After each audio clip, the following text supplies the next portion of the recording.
But just some more about emotion and the cognitive aspect and how it affects our learning cognitively.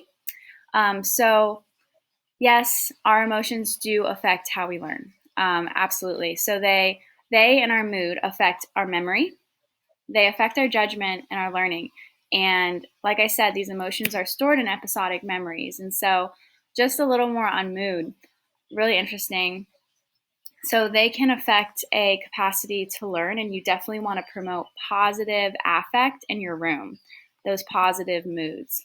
And so before we just, those are some strategies, but so students in a more positive frame of mind are literally likely to engage in more meaningful learning versus students who are frustrated or bored. Now, these students are going to process information in superficial and inflexible ways. So their mood is affecting the way they're in taking your information. And so here's just, a couple of strategies from the textbook that I put in here, but you should be thinking about student needs. So that self-determination theory comes into play here, motivation to learn. Do they feel competent at all? And do they feel like they fit in your room? Do they belong in your room? What are the relations like peer-to-peer, peer-to-teacher? So that matters. You're occasionally implementing some gamified learning to get people excited about tasks, some friendly competition in the room. You want to make sure you're looking at that task difficulty, competence, right? And then positive classroom environment, it's huge.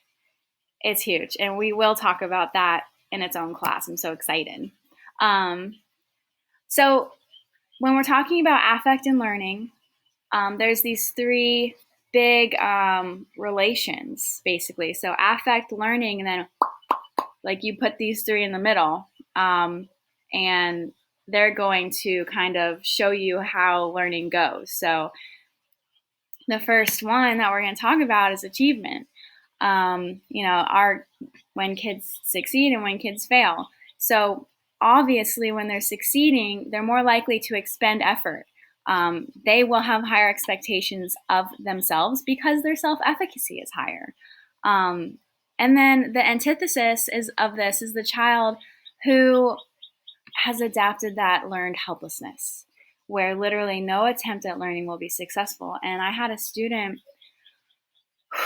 a lot of tough students, tough in the way, just like, a lot of needs not being met maybe. And so we had to work hard, like not tough in the way I didn't like them, just a lot of like just tough behaviors. And so, but I have one who he would come into the room and just to give you perspective, when I asked him about his goal was to be just like his older brother who had died in a Grand Theft Auto incident running from the cops.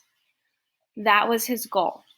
And so that just shows you. And so giving you that perspective, when he walked into my room, it was a good day if he, I don't know, just sat and didn't start a fight or didn't curse me out or like, that was a good day. So this child, he would try, but he had learned helplessness so to such an extent, it was really hard.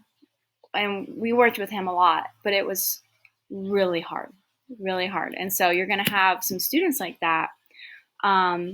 And so in this achievement process, learn helplessness, yes, but you're also thinking about all these factors that play a role as well. So achievement's huge. And then thinking about attributions again, this was from your last lesson, so I wanted to just remind you about how people attribute reasons to their success or failure. And so remember that locus was the reason I succeeded or failed because of me or because of someone else? And then the stability. So was it something that just was a fluke, like it was temporary, or was it something that's never going to change and this is just what it is, right?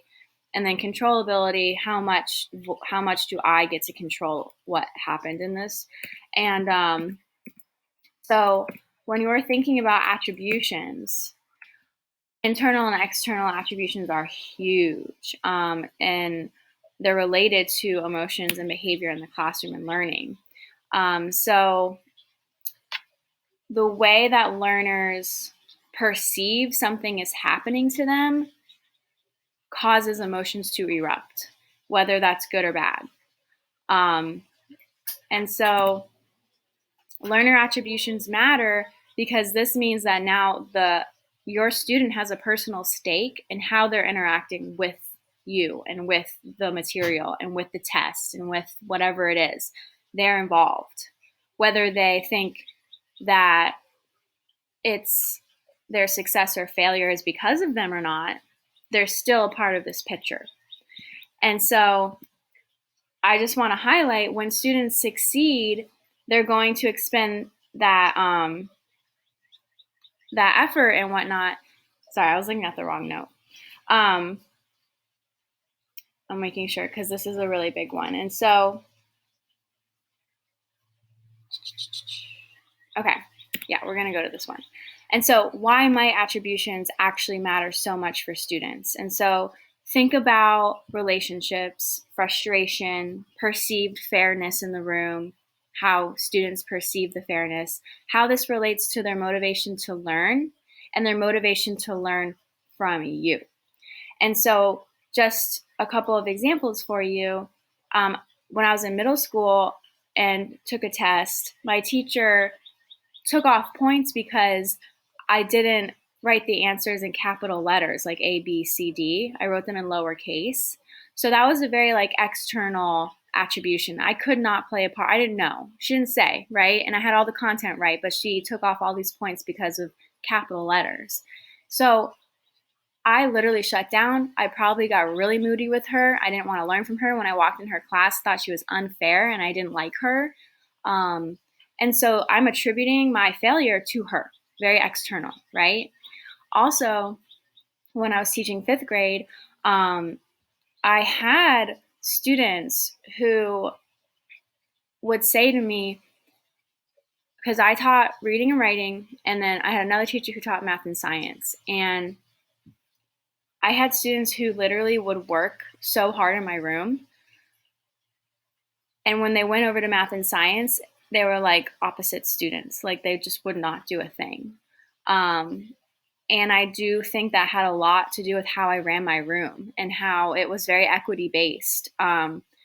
We had this like point system where in the other room, the teacher would take it's that group contingency, but in a bad manner. So that teacher would take negative points for the whole class when like a few students were acting out, where like they knew if they came in my room, I was so against taking negative whole class points because I told them like there's always someone doing the right thing and that's not fair to them. And it's just this idea of how like the way learners are attributing what's happening to them matters. And so you're going to do a Nearpod question in the next slide. Why might attributions matter so much for our students?